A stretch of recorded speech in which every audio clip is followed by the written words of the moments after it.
everyone, this is Keith Scott from out in Sydney, Australia. I'm one of the voices of Bullwinkle J. Moose. It's time to watch Relentless and Unstoppable. And so give it up for your main hosts, Douglas Kelly and Andy McPhee.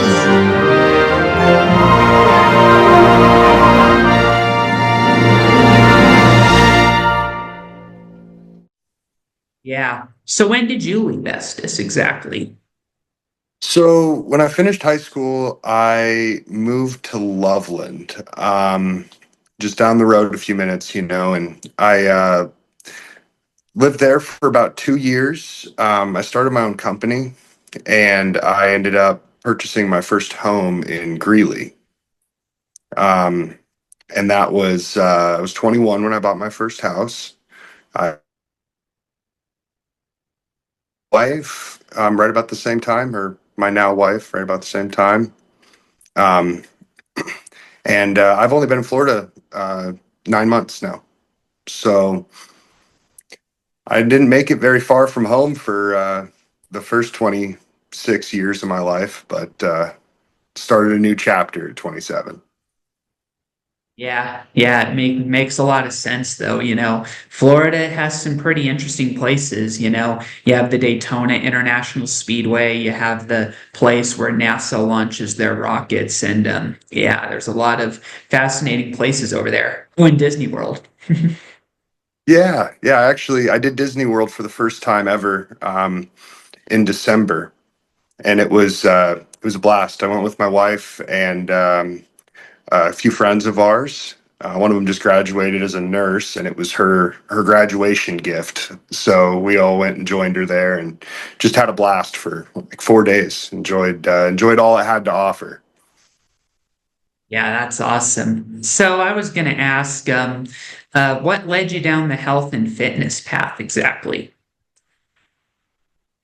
Um, I think if took me a little bit to think about an answer here, because there was never really a moment where I was like, health and fitness is I never have found like a turning point where that's going to now be the focus of my life. And I think for me, I've always been active and I've always wanted to, but I kind of struggled with my body image for a while. In my late teens, early 20s, I was really struggling to look how I wanted to. For me, it was I was really skinny, and that was an insecurity of mine that I decided to make a change about. And I think that's really kind of where the focus on health and fitness went down. That's where that road began. Now it's now it's evolved into a competitive aspect in my life, and my wife's life as well. So it's kind of evolved and changed roles a little bit. Got it. Got it. It's amazing how things can drive you in that direction, you know? Yeah. Yeah, it's always, I've always found that fitness fits in with everyone's lifestyle. We need to be moving, we need to be active, we need to eat the right foods, we need to treat our bodies right. Regardless of what you get up and do every day, if you aren't valuing nutrition and your sleep and movement throughout the day, you're really only just hurting yourself. Yeah, for sure. The day that I decided to quit drinking soda is coming up. It's going to be my fifth anniversary of sobriety. And I just remember, when I first met Andy McPhee, my longtime coach and mentor in Los Angeles in 2013, it was like our first family vacation from when we were living in Arizona. And we got to meet up with Andy, who was coaching with my brother at the time. And I just remember him looking at me drinking a 2-liter bottle of Pepsi, and he looked at me with like wide eyes and was like, "Are you gonna drink that in one sitting?" And I just said sort of nonchalantly, I was like, "Yeah." And he was just like, "Doug, you really shouldn't be doing that because if you do that, you're gonna have a heart attack eventually." And even said you could possibly die young. And I knew deep down he was telling the truth, but I didn't want to admit that I had a problem at the time, and that was when my addiction was at its worst because it caused me a lot of problems, relationships and all that. And sadly, I got into a lot of trouble with my soda addiction because I would sneak a sip out of like my teacher's drink, and sometimes even buy them without permission when I was at school because, they had to regulate my addiction, and I would miss out on school sometimes. I would skip it just to, go to the nearby Burger King. So it caused me a lot of problems.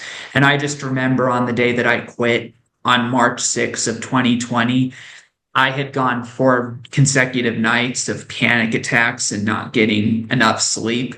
And on the fifth night, I just remember being like, the minute that panic started to set in, I just was like, I'm done. I don't want to do this anymore, you know? And that's when I Yep. dumped out the soda. I dumped out all the bottles of soda I had, and took a video of it that I later posted on my channel. And I've never gone back since, and I've never had one sip of soda. And look where it's led to, you know? Hmm. No, it led you into a full-fledged fitness journey, did it not? It did, yep. And the guy who helped out with it was Andy McPhee because you see, after high school ended, just like you, I needed to have a rebirth, as I call it, where basically I just went out and had fun. I didn't focus on college or anything. I just wanted to get out and have fun and just sort of make up for, you know, a childhood that was in a family that was sort of, an ego, full of ego and all that. And so I just needed to get out and have fun and just sort of rediscover it.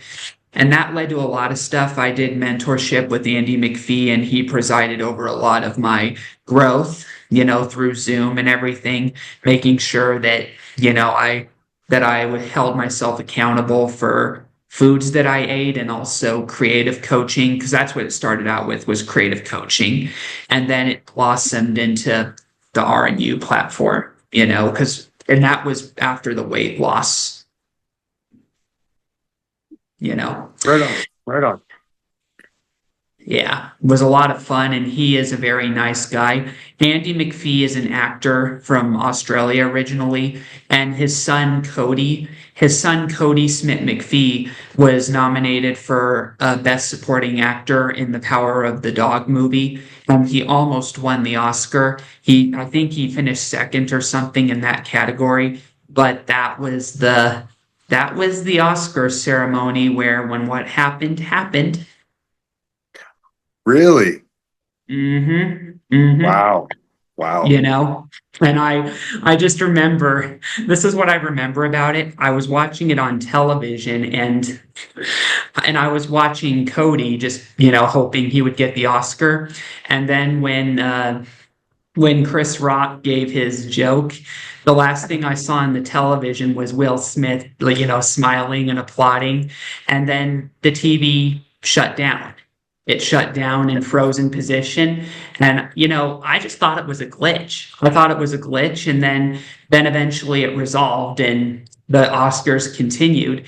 And then Will Smith, came on stage. And I just remember him getting the award, but seeing that the audience did not look happy with him. And so I was wondering, why is everybody not happy for him? Why are they giving him the stink eye? You know what I mean? And then all of a Yeah. sudden I get notified on Twitter, or X as it's now called, and I was like, oh, he hit him, you know? That Like, was wild. it was very wild. And I just remember seeing the video that went viral. And I remember just barely seeing Cody acting in shock, like, you know.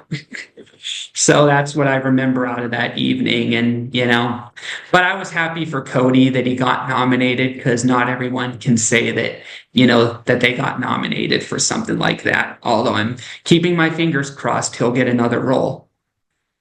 Yeah. No kidding. No kidding. It's that's cool to even know someone like that. Not everyone gets to meet people like that, or mentored by his father. Like, that's huge. Yeah, yeah. And Cody also was in the previous X-Men movies as the Nightcrawler, so that's what he's best known for outside of Power of the Dog. And he was also in Elvis. Okay. Yeah. Okay. Yeah. So No, just so you I've have an idea.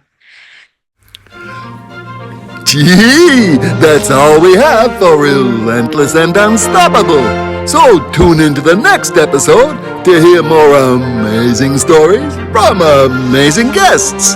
This is Keith Scott from Sydney, Australia saying so long, and I'm smarter than the average bear. Gee.